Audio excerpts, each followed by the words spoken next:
자, 이게 바로 정부가 거짓말을, 뭐 거짓말 내지는 거짓말이 아닐 수도 있고요. 어쨌든 정부로서는 시장은 어쨌든 중기적으로 균형에 들어가도록 되어 있습니다. 반드시. 그러나 단기적으로는 균형이 안 맞을 수밖에 없죠. 그럴 때 정부가 어쩌겠습니까? 균형에 이를 거라고 얘기하겠습니까? 단기적으로 균형이 안 맞으니까 여러분 빨리 집 사세요. 그렇게 말하겠습니까? 정부 너무 욕하지 마세요. 집값 안 오른다고 얘기할 때도 욕하지 마시고 집값이 더 안 떨어질 거라고 얘기할 때도 너무 욕하지 마세요. 정부로서는 그럴 수밖에 없습니다. 왜냐하면 이게 이틀 만에 수요 공급을 맞출 수 있고 중국에서 수입해올 수 있는 물건이라면 정부가 거짓말 안 할 수 있습니다. 자, 지금 수입한다. 그러니까 정부는 어떤 말을 합니까? 자, 신도시 주세요. 알만한 사람 다 알아요. 저거 5년 걸려야 공급되는데. 알지만 그렇게라도 해서 심리적인 안정을 취하려고 하고 또 필요하면 수요가 너무 급격히 늘어나면 이걸 통제하기 위해서 협박을 하기도 합니다. 무슨 협박이냐면 노란 완장 차고 나가죠. 세무서에서 나가서 저기 집 사면 팔목 자른다 그러고 돌아다니고. 저는 정부라면 그럴 수밖에 없어요. 그걸 시장에 맡긴다? 정부라는 관점에서, 정책이라는 관점에서는 그럴 수밖에 없습니다. 설령 전세금이 더 오를 듯 해도 전세가 안정되고 있다고 말할 수는 없습니다. 그렇죠? 동의는 잘 안 되시죠? 그래도 억울하시죠? 정부가 잘해야지 말이야. 미리 예측해서 잘하기도 쉽지 않죠. 왜냐하면 경제 주체들은 심리에 의해서 또 자기가 이게 돈이 번다는 걸 눈으로 확인하기 전에 움직이지 않는데 미리 예측해서 우리 배추값 오를 때마다 정부가 욕먹지 않습니까? 왜 전국의 농민들에게 잘 알려줘서 자, 원래는 과잉 재배가 예상이 되니까 저기 배추 좀 그만 심어라 라고 얘기를 해라. 뭐 혹은 배추가 모자랄 듯 하면 정부가 미리 수입을 하든지 하죠. 꼭 사고 터지고 하냐. 세상이 그런 겁니다. 그런 물건이 특히 농산물 같은 게 수요 공급을 예측하기도 힘들거니와 그럴 때 심리적 상황을 예측하기도 힘듭니다. 이른바 매점 매석이라는 게 부동산에서는 투기 아닙니까? 그게 왜 일어나겠습니까? 오를 듯 하면 시장 주체들이 달라붙어서 고춧가루도 사모으고 그러는 거 아니겠습니까? 심지어 얼마 전에 봤더니 콘돔이 지금 매점 매석이 일어나고 있답니다. 고무 원료값이 오른다고. 인터넷에 보니까 별 희한한 기사가 다 있거든요. 집도 마찬가지입니다. 그래서 공급 시차에 따른 이 상황은 대개 수급이 맞춰지는데 제가 보기에는 3년씩 걸리는 것 같습니다.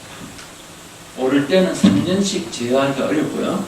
내려갈 때 역시 3년씩 제어하기가 어렵습니다. 반면 이제 단기 변화가 있습니다. 이거는 유동성이라든가, 그러니까 이거는 정책 변수도 많습니다. 이렇게 잡을 수도 있지만 동시에 잘 안 잡힙니다. 심리적 요인이라든가. 그래서 결국 부동산 시장이라는 건 이 세 개가 움직입니다. 세 개가 조합을 이뤄서 가는데 저는 첫 번째 장기 추세는 거스를 방법이 별로 없습니다. 사실은. 뭐 인구가 줄어든다? 그걸 제어하려고 정부가 어떤다 하더라도 아마 지금 저출산 대책 세운다 그럽니다만 한 20년 걸릴 겁니다. 그죠? 중기 대책은 주기로 보면 그래도 한 5년 이내에 올라갔다 내려갔다를 이렇게 뭐 조절할 수 있거나 하여튼 그 변화가 나타납니다. 단기 대책은 빨리 나타납니다만. 그래서 이걸 아까 봤던 전 세계 그래프와 연결하면 이렇습니다. 두바이 인구가 뭐가 있습니까?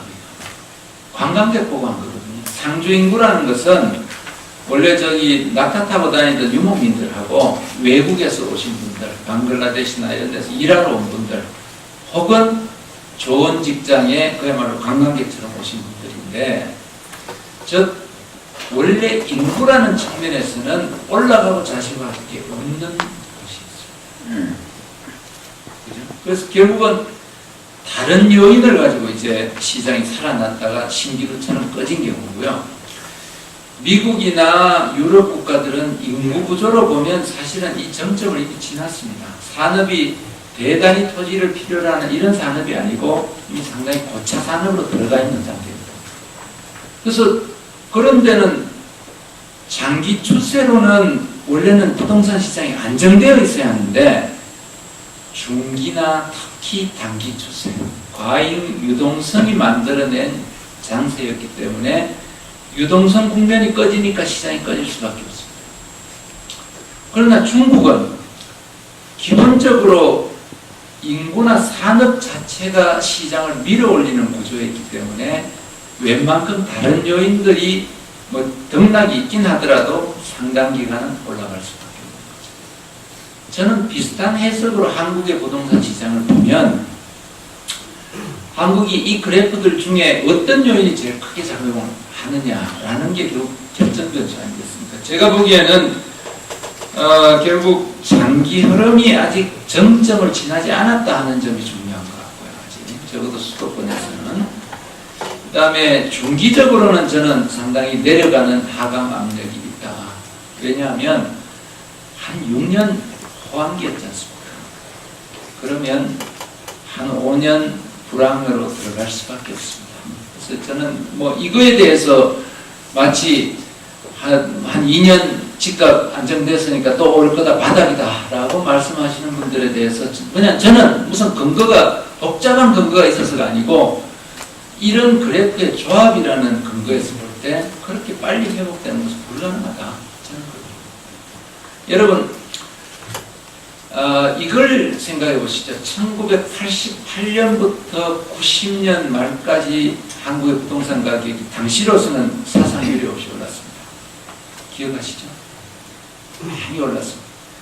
그리고 91년부터 외환위기 요인을 제외하면 96년까지 내려갔습니다. 근데 내려갔다는 게 폭락했다는 뜻이 아니고요.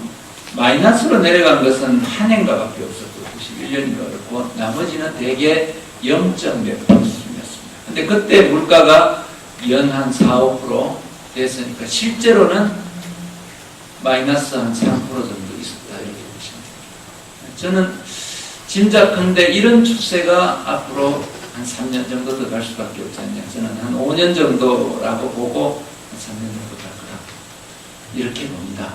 그런데 여기에 한 가지 단기 변수가 좀 문제가 되는 것 같습니다. 결국 뭐냐 하면 이게 100년 만의 경제 위기든 뭐 300년 만의 위기든 혹은 20년 만의 위기든 하여튼 엄청난 동반 위기를 맞이했습니다. 전 세계가. 근데 되게 우리가 IMF 때는 경제 위기를 어떻게 극복하라고 그랬냐면 생사를 찢어서 극복하라고 했어요. 세상에 그 경제 위기 상황에 이자율을 15%씩 올려버리는 거였습니다. 그 IMF가 우리한테 강요했습니다. 그 대신 돈 빌려줄게. 근데 정작 이번에는 미국 진해가 부도가 나니까 전혀 고통을 겪을 마음을 안 갖고 있습니다. 어떻게 하느냐 하면 돈을 더 풀어서 해요. 전 세계가 너무나 공조하고 있습니다. 미국, 중국이 환율 정쟁을 하면서 서로 환율을 자기 돈 가치를 더 떨어뜨리려고 하기 때문에 서로 돈을 경쟁적으로 더 풀고 있습니다. 그래서 저는 현재 경제 상태가 굉장히 좀 비정상적인 상태다 하는 우려가 됩니다. 실제 금융하는 분들이 그런 우려들을 많이 합니다. 이게 정상적 방식으로 위기 대처하는 게 아니다. 어느 정도는 하여튼 이게 경착륙을 하면 안 되니까 연착륙시키는 것은 필요한데 너무한다. 돈을 너무 불어넣는다. 하는 걱정들을 많이 합니다.